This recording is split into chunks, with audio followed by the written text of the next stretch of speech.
Okay, and this next one is an announcement from Asana, the task management software. This is the task management software that I use. I'm very fond of it and I'm a big fan. It's one of the first task management softwares, or at least the big players that I'm aware of, that is working to implement and integrate AI, particularly agentic AI.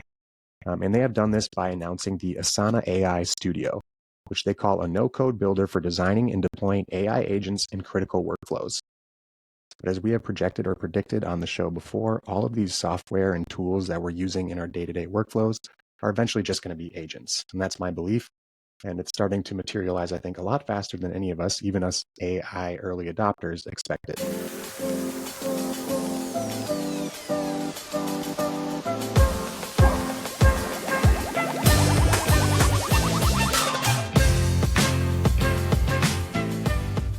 What is up, everybody? Welcome to another episode of the AI Marketing Navigator. This is your daily compass in the ever-evolving world of AI marketing. Okay, navigators, we just have a ton of updates about a ton of different AI tools today. We're going to do our best to keep it short and concise and helpful as always. Most of these tools we have talked about before and are now back with new features or new functionalities, so we're circling back around and talking about them again.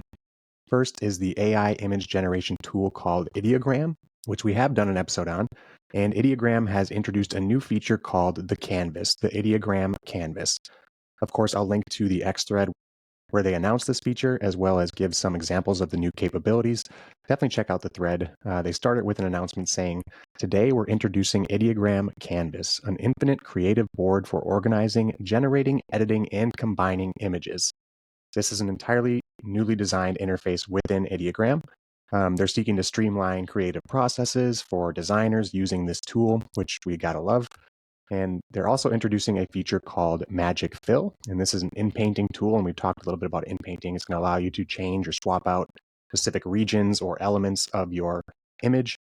They're also introducing a Extend feature, basically an outpainting tool. And this is going to allow you to expand your images beyond their original borders and fill in the missing details. And you're also going to be able to change the size of an original image without compromising any of the original quality or elements of the content. And we're seeing more and more of these image gen tools incorporate editing features. And I think that's a super good move on their part. It's obviously the next step that creators and designers need to take with these generated images. So I'm not surprised to see Ideogram doing that here. I know we've seen other tools doing it. Like I said, we've seen other tools like Midjourney completely rework their interface. And I would expect to see these tools continue to try and keep users in the tool 100% of the time and allow users to perform whatever they need to perform without leaving the platform. Okay, next up is a new feature from Runway, the video generation tool. And we talked about Runway before a couple times. We've talked about their Gen 3 alpha model. We've talked about how they recently partnered with Lionsgate.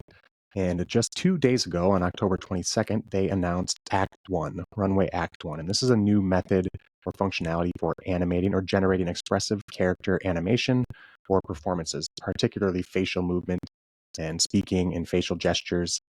I think we talked about a couple tools that do similar things to this, where you can take an image and you can animate it using a video. But Act 1 definitely appears to step it up a notch. They mentioned in their article that the current workflow for animating facial movements and expressions is incredibly difficult, often involving multiple software types, multiple processes, and multiple tools, like rigging tools, which animators are so well acquainted with. Now all you need is a simple camera and an actor. Things like eye lines and micro expressions and vocal pacing and delivery, all of these things will be quote unquote faithfully represented in the final generated output according to their announcement here. And in addition to providing this motion capture for animation, you can also apply motion capture to realistic live action videos. Definitely check out the link in the show notes. They give a bunch of examples and you see that the example videos here are quite impressive. They do mention at the end of the article in a section about safety that with these new capabilities, they've had to ensure more robust systems to detect and block attempts that seek to generate videos with public figures. So for instance, I would imagine you aren't able to animate or motion cap a video of Kamala or Trump.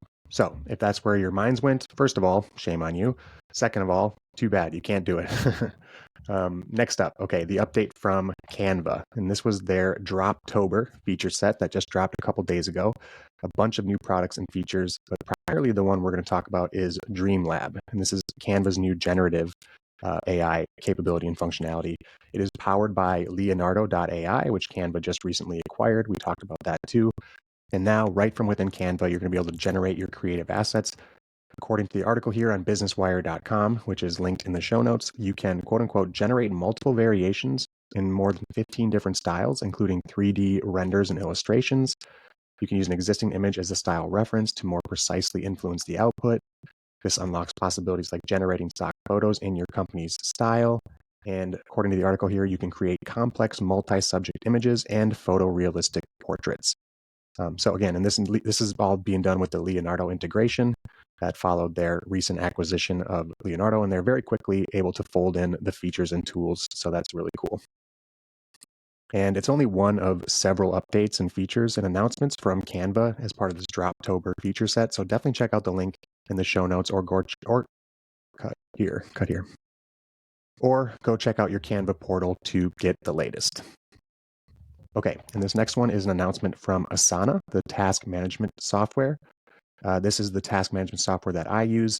I'm very fond of it, and I'm a big fan. It's one of the first task management softwares, or at least the big players that I'm aware of, that is working to implement and integrate AI, particularly agentic AI.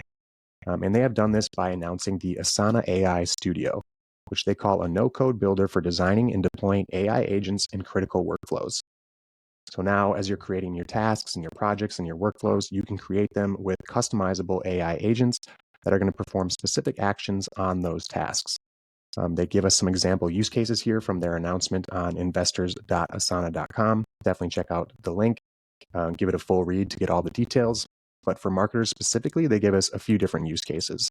One is for intake. So you can prioritize project intake or project requests by rewriting and structuring the requests so that the information is relevant to your team or your department's area of focus.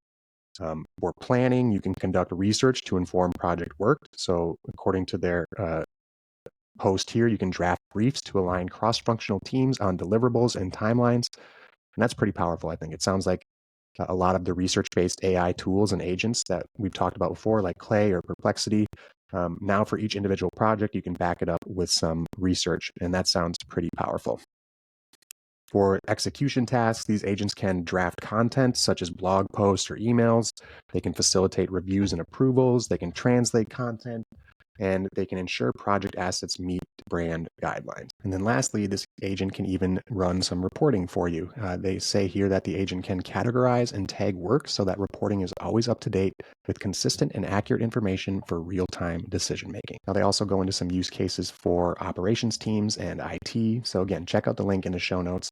But as we have projected or predicted on the show before, all of these software and tools that we're using in our day-to-day workflows are eventually just going to be agents. And that's my belief. And it's starting to materialize, I think, a lot faster than any of us, even us AI early adopters, expected. Okay, and finally for today, this is an update from Google's DeepMind about SynthID, which is their AI watermarking tool for AI-generated content. And we did a whole episode on SynthID, so definitely go check that one out. But Google has just announced that they are open sourcing SynthID. And this is, again, a tool that's going to watermark various types of content through a few different mechanisms that are generated by AI. And it's video content, image content, and it's already in use in Gemini and other Google products. Like we said in our earlier episode about SynthID, DeepMind is hoping that this can become an industry standard. Hence, they have open sourced it and made it available to developers to include in their tools. Okay, so there's your rundown of all these updates from these different AI tools. And that's going to do it for today's episode. If you enjoyed the show or found it useful in any way, please do me a favor and follow on Spotify or subscribe on your podcast platform of choice.